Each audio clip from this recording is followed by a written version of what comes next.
Welcome, kindreds. I'm so sorry. This is like part 2 of the live that I was doing. It kicked me off. I think I was on for too long and they couldn't cope. So now I am live again. I hope that the people who are waiting for their readings will find this. I hope that it is going to save the original set of things I shared and stuff. So we will see. Hopefully it will all work out fine. We are in Mercury retrograde, so you know, these things happen. So I'm going to do Nefer's reading. I've got 1, 2, 3, 4, 5 readings left here. So I'll do these, and then if they're not here to hear them now, then that is completely fine. You can hopefully watch this recording back. So this is for Nefer, and she is like reached, I was just saying that she's like reached this pinnacle and then boom. So it was very appropriate that it cut off at that moment, because that is what happens, is that we do get cut off at that moment. It's like, we've reached this as far as we can go in this skin. You've reached as far as you can go in this current skin, and everything's getting too stretched and too difficult. And in order for you to be even more of yourself than you are at this present time, is going to require a death. It's going to require a change, a big change, a shedding, you know? Like death always reminds me of autumn and winter. It's like that the trees have to let go of their leaves and kind of pull that energy inwards and have that time of seeming there's nothing, and then the spring comes again and like the phoenix rises again from the ashes. And so you are at that point now where you need to be born again. You know, you need to allow things to die, let things go, things that are no longer what you need, which are like restricting you in order that you can move forward. I feel like the death card gets interpreted so much in tarot that, you know, it's almost like a cliche now. It's like, we know it's death and rebirth, not just death. Yeah, but it's still always like, oh, because change is hard, change is painful, but so necessary.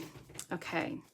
So I hope that is useful, and I hope you get to see it, because obviously this is live number 2. Okay, Feathers and Stars Tarot.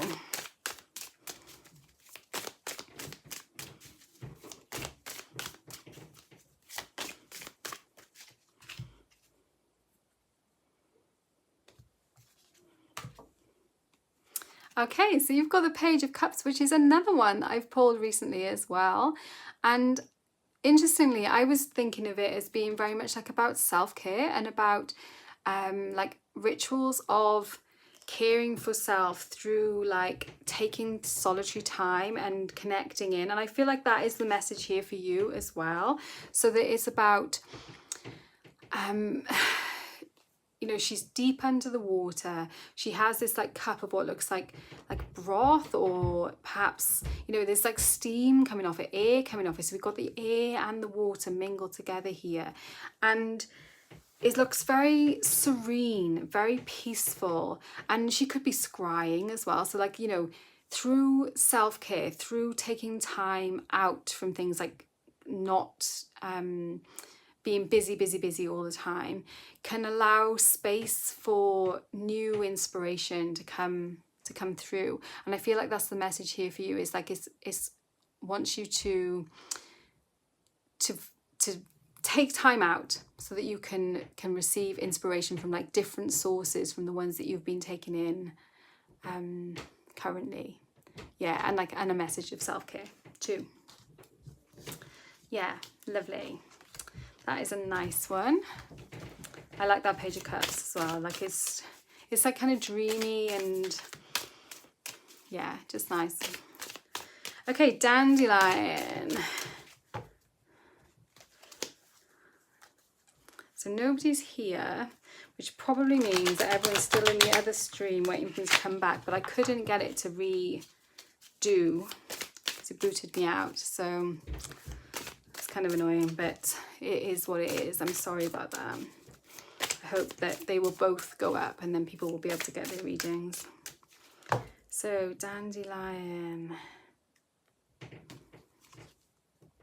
Okay, so we've got the Ace of Swords. So that is a very different kind of energy from what we've been talking about here. That ace being that idea of potential. We've got the swans, they're all kind of like dancing around it. The butterflies dancing around it.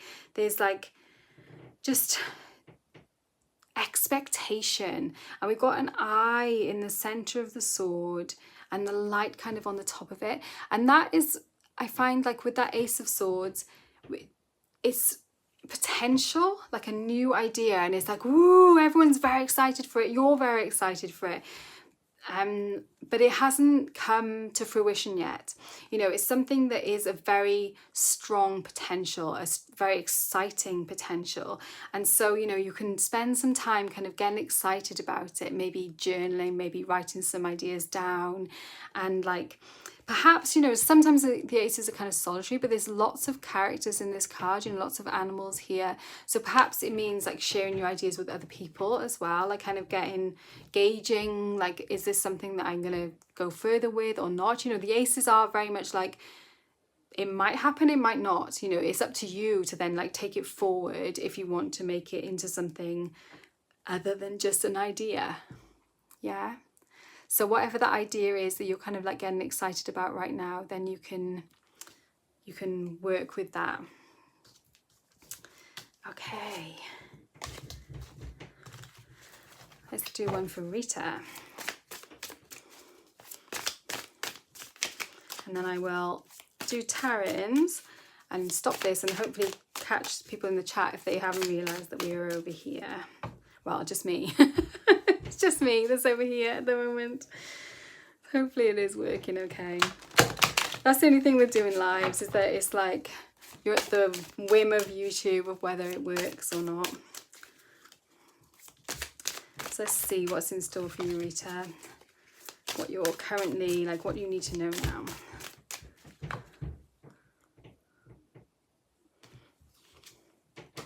Oh wow, we got another ace. That's interesting. So two aces together, but this time we've got the Ace of Wands. So that is the fire element. You know, you can see instead of swans and butterflies here, we've got foxes. We've also got like sprites. We've got mushrooms. Like the wands is more like vibrant creative energy. So whereas the swords is like kind of ideas, thoughts and stuff, the wands is more like, let's get something started, you know, let's do something. It's a more active energy. And so it's still an ace, so it's still potential, but it demands more, like, it's not thinking, this is doing. So you have to be like engaging with something now. Perhaps you've got a new project you've started to work on, and like this is very much calling you forth, saying, yes, do this, come on, come on, come on. You know, it's a very fast suit as well. Wands in general, you know, is much quicker than the other suits. So you have something which is, you know, exciting and vibrant and creative that you are working on, but you need to, yeah, so, you know, just do it. It's easy.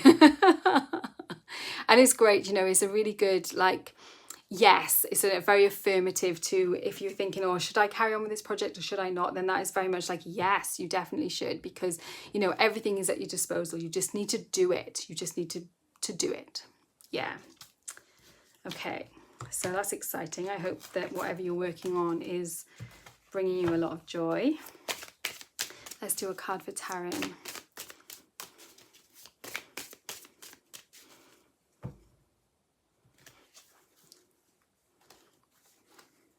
Okay.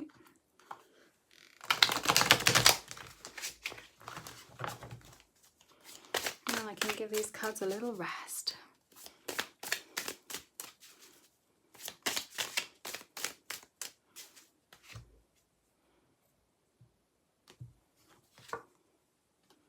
Okay, Taryn, for you, we have the Knight of Swords. I feel like we've had a lot of swords in this in these readings. So the Knight of Swords here is on the back of what looks like a griffin potentially, and there's lots of other birds. You know, it's the air elements. We've got that air energy here, and he almost looks like his sword is there in his hand. Oh gosh, I wish the details were like, would zoom in better. Do I need to do that? It's almost like he's like testing testing his ideas. He's got his sword here in his hand. It's like he could cut himself if he wanted to, but he doesn't actually want to hurt himself, but he's like at that stage of like testing out ideas. So it's like you've got, it's not an ace. It's not like, oh, I'm just thinking about this. It's like, no, I'm putting things into practice. I'm perhaps being a little bit like more forceful with my ideas, with like, it's asking you to be a little bit more forceful, a little bit more assertive, standing up for yourself, to like, to know that your ideas are valuable and that your ideas are good ones, and that, perhaps you have a tendency to like keep your ideas to yourself. It's like, well, people will already thought of that, or like maybe it's not that great an idea anyway. But it's like, no, this time is now for you to push those ideas forward, to show them to the world because they're good, and it's what's needed to make some new things happen, make some new pathways open. Like the nights are always like exciting journeyers, making new things, finding new places to, new places in a physical sense, but new places in like a thought sense as well. So you've got that idea of exploring, of expansion. Because, if we keep doing the same things the same way, we'll always get the same results. And so it's time to bring your ideas forward. Yeah. Okay, so that is everybody's readings. I really hope that this second video is going to work and that you guys are going to get your readings. I really hope that that first video is going to go up and be okay as well. If you stuck with me all that time, thank you so much for watching. Warmest blessings, and I will see you very soon. Oh, and then I need to say goodbye.